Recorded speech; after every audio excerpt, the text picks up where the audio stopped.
আমার এখন সবাই তো আমি নামাজ পড়ে বসতেন, আমি তো আরো আগেই চলে আসছি।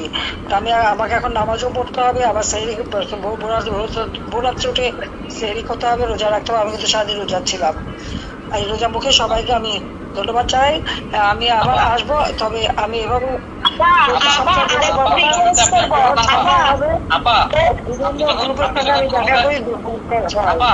আপনি যখন প্রথম ক্ষমতা আসেন তখন একবার এই যে সরে গেছিলেন, তারপরে আপনার প্রধানমন্ত্রী যাওয়ার কথা ছিল কাজী মঞ্জুরুল আলম, উনি আমাকে জানালো একটু আগে ফোনে যে আমি কথা বলতেছি, আপনি কি আল্লাহ যদি আপনি যদি সুস্থ হন আবার বাংলাদেশে ফিরে আসেন, সরে যাওয়ার জন্য সে অনুরোধ করছে। কাজী মঞ্জুরুল কথা বলার সুযোগ করে দেন।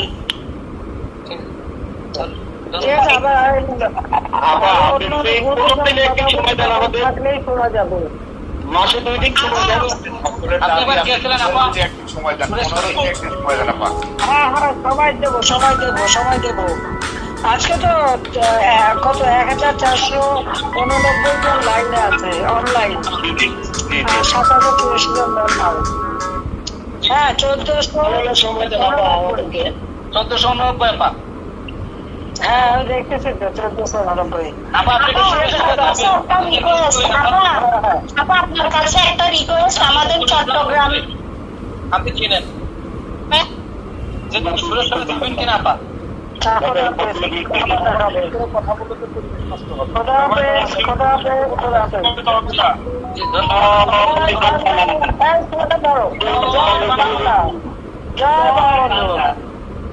জয় বঙ্গবন্ধু, জয় শেখ হাসিনা। আমার উপর দোষারোপ করা হয়। আজকে হত্যাকাণ্ডের যদি তালিকা নেন, ইউনূসের আমলে সব থেকে বেশি হত্যাকাণ্ড ঘটেছে।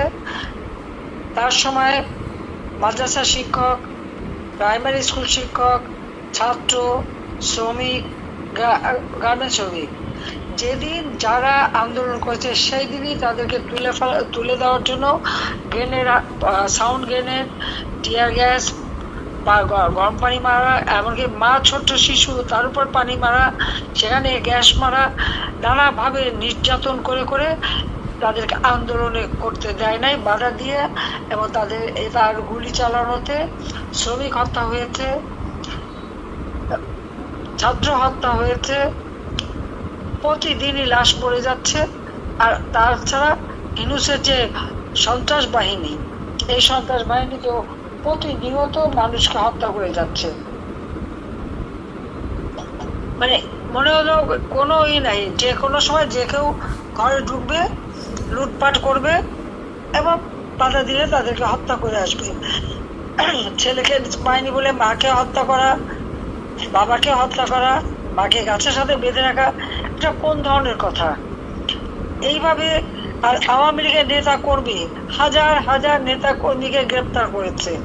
প্রায় 20,000, শুধু এই ফেব্রুয়ারি মাসেই 20,000-এর উপর নেতা কর্মীকে গ্রেপ্তার করেছে, এবং অনেকে খোঁজ পাওয়া যাচ্ছে, তাদের গুম করে দিয়েছে।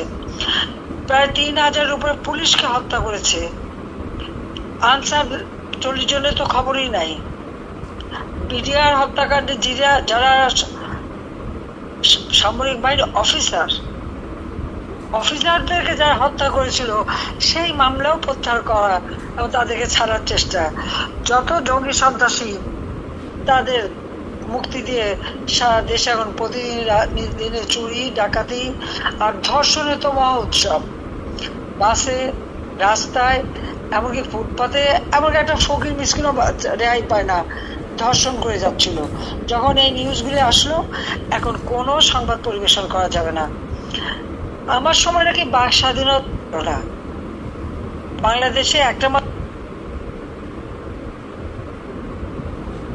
বেসরকারি খাত, টেলিভিশন, তার মধ্যে 34 প্রতিদিন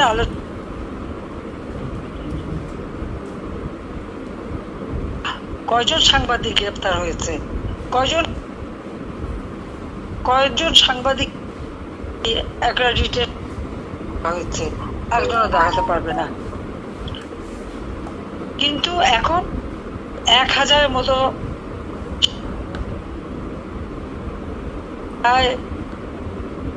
কাছাকাছি সাংবাদিকের 600 মামলা, তার মধ্যে 106 জনের বিরুদ্ধে হত্যা মামলা। 6 জন সাংবাদিককে নির্মমভাবে হত্যা করা হয়েছে, হয় কুপিয়ে হত্যা, নয় গুলি করে হত্যা, পিটিয়ে হত্যা, সারা বাংলাদেশ ব্যাপী। তার উপর সাংবাদিকরা আজকে কোনো কাজ পাচ্ছে না, প্রত্যেকটা মিডিয়াতে ইউনূসের এজেন্ট বসা। কোনো টেলিভিশন, প্রাইভেট টেলিভিশন একটা সংবাদ পরিবেশন করতে পারবে না। কি সংবাদ পরিবেশন করা হবে? তা ইউনূস সেন্টারে তার কিছু পালিত লোক আছে, যাদেরকে সে 5 লাখ 7 লাখ টাকা 10 লাখ টাকা করে বেতন দিয়ে বসিয়ে রেখেছে। তারা কন্টেন্ট তৈরি করে দেবে, তারা নির্দেশ দেবে, আর প্রত্যেকটা মিডিয়াতে তার লোক বসা। তারা যে কথা বলতে বলবে সেই কথাই বলতে হবে, অন্য কোনো কথা নাই। আপনারা দেখবেন, হঠাৎ করে দেখেন ধর্ষণের কোনো নিউজ দেওয়া যাচ্ছে না, খুন হলে কোনো নিউজ দেওয়া যাবে না, গ্রেপ্তার হলে কোনো নিউজ হবে না। আর যারা দেবে, এর মধ্যে কয়েকটি টেলিভিশন পুড়িয়ে দিয়েছে। টেলিভিশনের মূল মালিকরা তাদেরকে সরিয়ে দিয়ে সেখানে মালিকানা জবরদখল করে নিয়ে নেওয়া হয়েছে, যার জন্য মানে কেউ কোনো সাহসী পাচ্ছে না একটা নিউজ দিতে। নিউজ দিলেই সাংবাদিকের উপরে অত্যাচার এবং এই মিডিয়ার উপরে সোজা বলে পুড়িয়ে দেবে। পিটিভি পুড়িয়েছে, আরো কয়েকটা টেলিভিশন, সেই বাংলা গান থেকে শুরু সবগুলি পুড়িয়ে দিয়েছে, সেটা আপনারা জানেন। ঠিক এই যে অরাজকতা, তাহলে স্বেচ্ছাচারীটা কে? এই ডক্টর ইউনূসই তো স্বেচ্ছাচারী, এবং সেই তো এই দেশের মানুষের জীবনের শান্তি কেড়েছে। আজকে 7টা মাস আমাদের বিরুদ্ধে দুর্নীতির মামলা, হত্যা মামলা। কোন দুর্নীতির প্রমাণটা পেয়েছে সেটা দেখা।